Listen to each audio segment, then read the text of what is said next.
What is going on, beautiful world? Welcome to another Studio Saturdays. Today we have a bit of a different video, but still the kind of same video. We are on to now step 2 of how to approach potential clients, and that's professionalism. You want to be professional when you approach businesses because it's a professional business you're approaching. If you're approaching unprofessional, they're going to pick up on that, and you probably won't even receive a call, email, or anything back. They'll just push you off to the side, which you want to avoid, obviously, because you want to be able to secure clients. So the first thing I like to do is make sure you are professional in the way you dress. Just in even everyday clothes, you want to make sure your clothing is professional. So if you're going out where people or businesses might see you or know you, dress to that standard. Dress like you're gonna meet the president every day. That doesn't mean you can't wear ripped jeans or skinny jeans or shirts with holes in it, shirts with sleeves cut off, because that could also be just your style. It's dressing neat. So trim your facial hair, get a good haircut, clean your nails. I didn't clean mine today because I was at work. Just keeping your facial hair trimmed. Obviously I haven't shaved for the week yet either, so I still have to shave, but it is Friday when you're seeing, or when I'm doing this, so it's the end of my week. I shave roughly the end of the week, and that's usually when I get this cleaned up.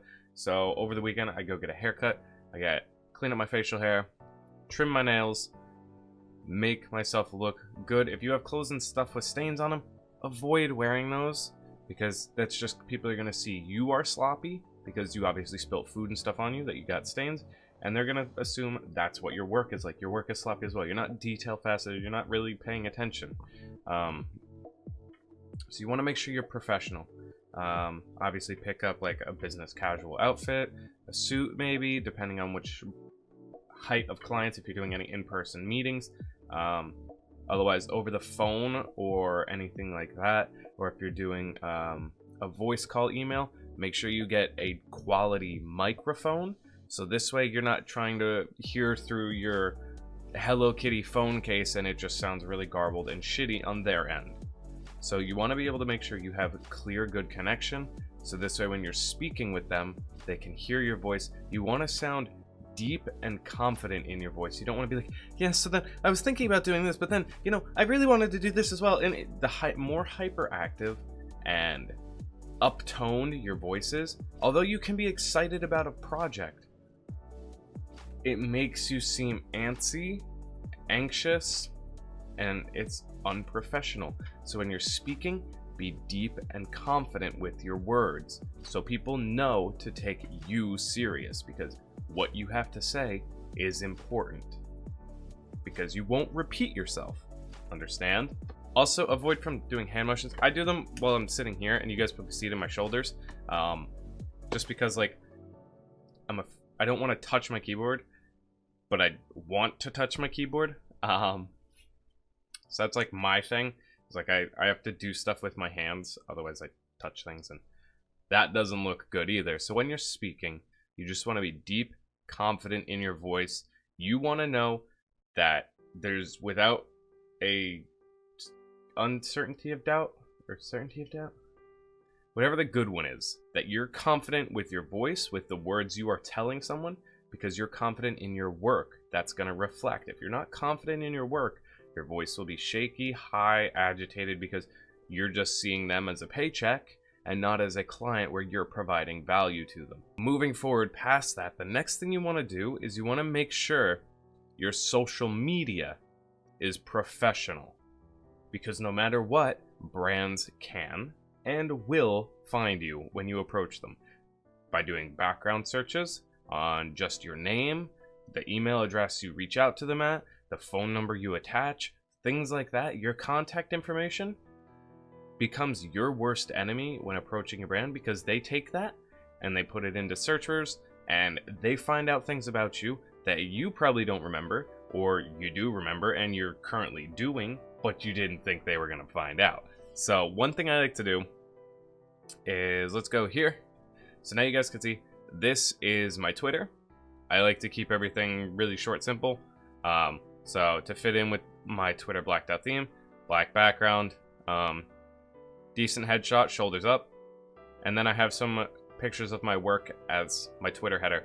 I don't have my name because obviously if you're clicking my profile, you know my name. All high quality images, so when you click on it, it actually pops up. Due to Twitter's compression though, but you could see good morning tweet, good night tweet, tweets about my streams and my photos. This is a photo of mine. A lot of it is about my work. I don't like filling my timeline with some random garbage, you know? It's about my work as a photographer, as a streamer. So I have both my gaming and my photo business emails in my bio. So if someone wants to reach out to me gaming, they can reach out here. If they want to reach out for photo work, obviously you would reach out to the photo studio email. Next, you can even go to my Instagram. Instagram has a clean white interface. So we have a white background and just a simple little body shot. But then you see commercial advertising photographer. I do product, automotive, equine, and portraits. DM me for more info. Where I'm based out of. And then if they want to know about my portfolio or any of my other social media, they can click here. And then I basically do the same post times every day. I try and shoot for 6 p.m. every day. Obviously, I can't control posting at 6 p.m. every day. So I try and post at 6 p.m. as often as possible, but I'm not like actively like 6 p.m. comes and I'm like, boom, I gotta post. It doesn't matter to me that much. If it's 6 o'clock and I start eating dinner, I'm not gonna be like, hey guys, hold on, I gotta post to my Instagram before I eat dinner. I'm gonna wait till dinner's over, and then it might be 7:30, and I'll post then. But be consistent. I upload 1 photo a day, so this way my feed is consistently growing 1 picture per day. Some people could do 2 pictures a day. They could do a morning and a night. You could do 3 pictures. You could do 4 pictures. It doesn't matter. You just have to be engaging.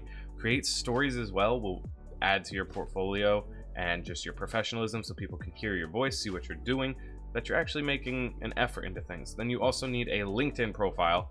Obviously for LinkedIn, they have the standard white and blue theme. So I did a blue gradient background on a collared shirt, face and eyes looking straight forward, shoulders off to the side. So this way you get that like broad shoulder, broad chest, but you still see I'm looking at you because I'm concerned about you on a professional space. Tells you where I am, what I do, things I've done, where I went to school, who I worked for, things like that. But it's professional. You see, this is what you see. You have an about me, and that's all you really need. And then make sure you're the same thing for your portfolio.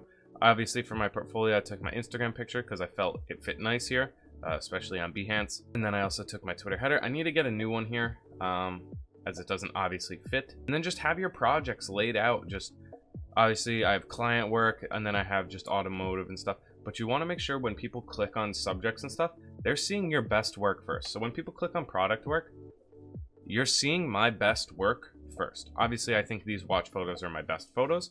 This was unpaid. This is, as stated, skill progression and test work. But these are my best photos, I think, for watches. So I put them at the top.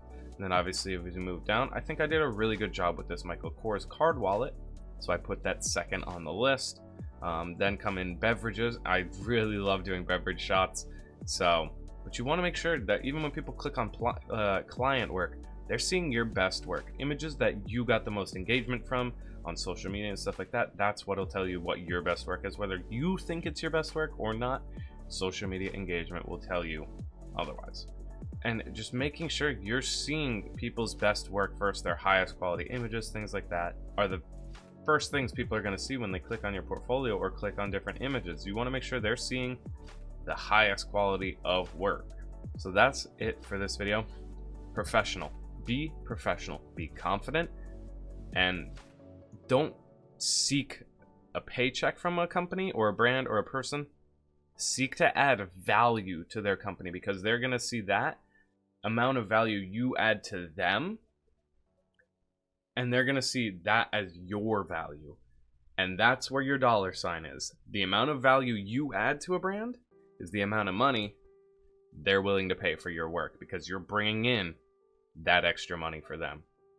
So that's it for this Studio Saturdays. I hope you did like the video. If you did, drop it a thumbs up. If you guys want, share these videos too. Put them out there with your other photographer friends and stuff like that. Tweet them out on Twitter. Be sure to engage with me at BarelyFit or on Instagram at acl.photo. I'd love to get to know you guys, engage with you a little bit more. If you're new here, hit that subscribe button. We do post videos every Saturday. But other than that, I'll see you guys next Saturday. And I think we're going to be doing a studio shoot by then. We're going to be going back to Photoshop editing. As we continue this series, though, we're going to still be doing this. We're just going to space it out maybe a week or two. And then we'll get right back to it, because being professional doesn't take time. You know, time is money. Can't waste it all. But peace out, everybody. I hope to see you guys next Saturday.